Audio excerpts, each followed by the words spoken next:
special day for us because it's very important event for our development.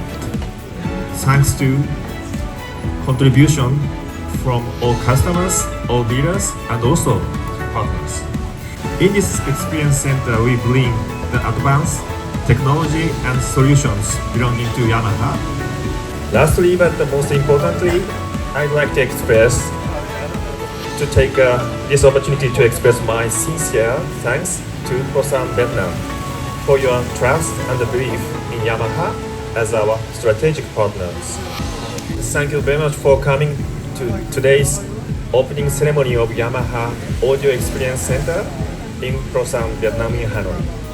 Trải qua hơn 10 năm làm kinh nghiệm về phân phối âm thanh, chúng tôi đi một chặng đường chưa phải là dài nhưng cũng khá để tìm hiểu được thị trường của Việt Nam.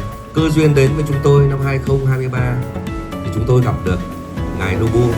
Tôi thấy là một bầu trời rộng mở của con đường phát triển âm thanh. Yamaha có một dải sản phẩm rất là rộng.